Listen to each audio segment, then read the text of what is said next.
This is one of the more empty cards I have for you guys. There's not really even a track for this. It's empty almost. It's like 5 bullet points and they're just talking points. I don't even have a title on this card.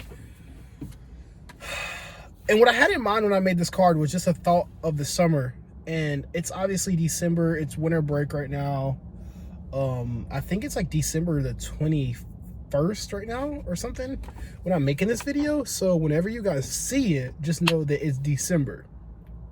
And so this summer I worked at Amazon distribution for Amazon delivery company, as they call it, a DSP. I guess it's like dispatcher distribution services. I don't know what it's DSP, right? The people who drive the vans. I was a driver for Amazon this summer. I would not recommend it to anyone who has aspirations of not being a delivery person for the rest of their life. In fact, I think there's better delivery jobs with better benefits and less work. In fact, I know there are. UPS and FedEx both pay more, I think, and do less and get benefits, but we don't. So there was this manager there, and he was such a dickhead. I ain't gonna lie, he was a dickhead. I'm not gonna say his name here. And he used to tell, we would have like a team meeting every morning. And it would be like, here's what we have to do for the day, guys. Here's what Amazon recommends, drink water. Let us know if the phones aren't working. Make sure you're using your app to track your FICO scores. Make sure you're not speeding through yellow lights and stuff like that. Just general like road safety, call us if you need us type thing. Is everyone here. And the way Amazon works is like, you might show up to work that day and you might not get a route. So for instance, the better a company does, the more routes, the more people they have, the better their FICO scores are, the better their driving records are, the faster their delivery times are, the more product Amazon lets that specific company do. Sure, makes sense. Well, if Amazon tells the company that you guys have 13 routes today you can deliver, the company schedules about 17 people in case people call out. So everyone who shows up doesn't get a route. And I was working for Amazon, obviously. And I was working there for about 2 weeks. And then I sprained my ankle, horrible ankle sprain on the job this summer.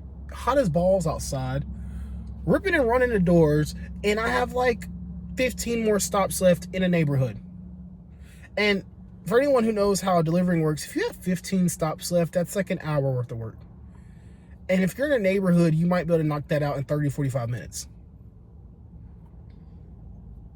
And so I get out my van with like 15 stops left. And it's like 5 o'clock in the middle of July.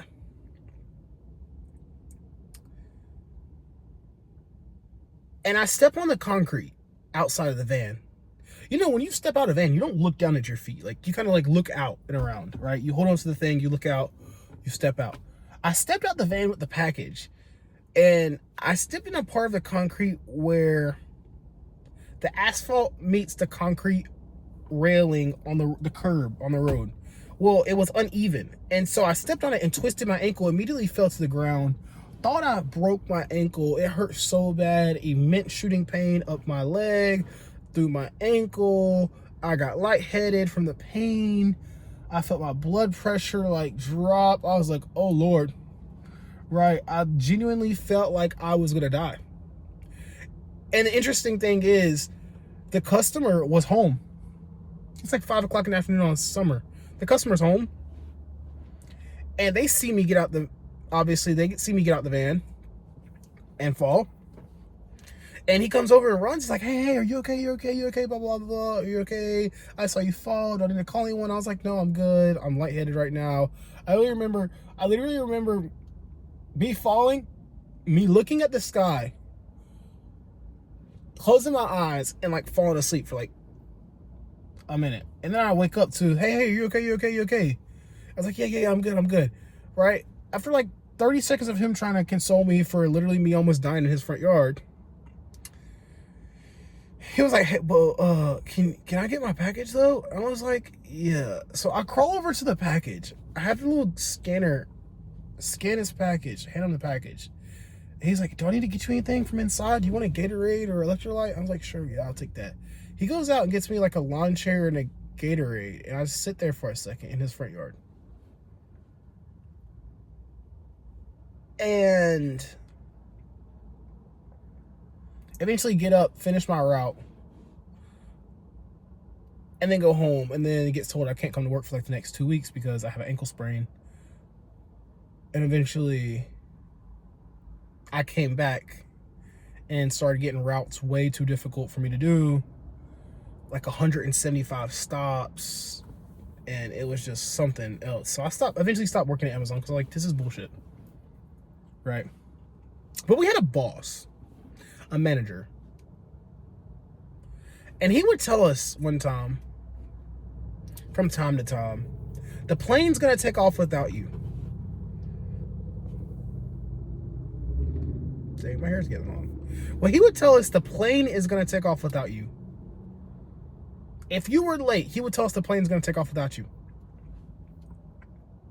Well, me and my best friend last summer, or this school year, actually it was this September, we went to the RLCS World Championships in Fort Worth, Texas. Go Longhorns. Is that NC State? How do you do the Longhorn one? Is it like this? This is NC State, right? Or is... Go Longhorns. And so we went to Fort Worth, Texas. Saw my sister down there in Fort Worth. Yeehaw. Watched the RLCS championship. Hung out with my sister. So we're on the way home. We fly out there from North Carolina. It's like a 3.5 hour flight, I think, to Texas. And so we're going home. We get to the airport at like 3 or 4 in the morning. An hour before we're supposed to be on the plane, we get to the airport. It was like 54 minutes exactly. We get to the airport, walk in to where Frontier Airlines is. Hey, we're here, Trayvon Brewington, blah, blah, blah, my friend's name. Like, we're here to check in for a flight at 6 a.m. It's like 5:05. I'm going back to 5:05. And so we're there. And they're like, yeah, we closed the gates. We're like, what do you mean you closed the gates? We have an hour till our plane leaves. We're checking in our bags. We're like, yeah, we're not doing any more baggage check-in. So we're only taking people who don't have bags or something like that. Like, we've already taken all the bags. We've closed the gates. We're loading up the plane. We're like, we literally have just one suitcase apiece. We can take our bags on the plane with us. And they're like, yeah, we can't do that.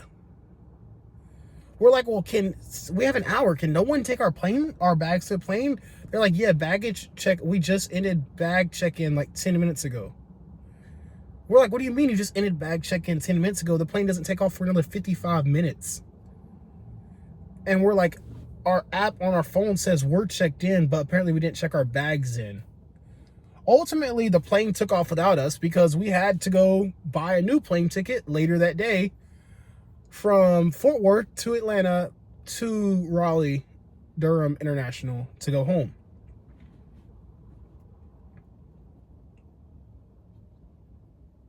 So the plane took off without us. More of the story is, don't be late, but you can also get punished for being early. So be more early than late, but the plane's still going to take off without you. And I guess that's what I'm saying is in life, like sometimes the plane's just going to take off. Sometimes you got to be there so extremely early or inconveniences happen to where the plane's just going to take off without you regardless. Um, was that our fault that we missed that plane? Probably so. More or less, like, not our fault, but just a little bit of ignorance to like how flying works, because that's our first time flying.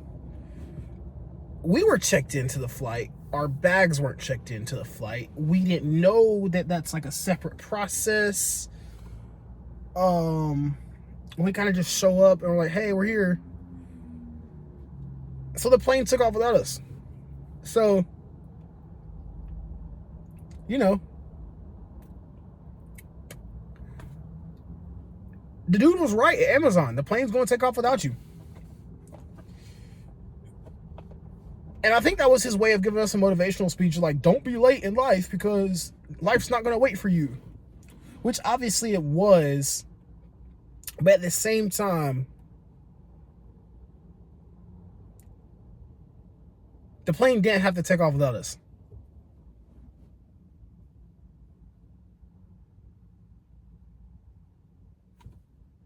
The plane's going to take off without you.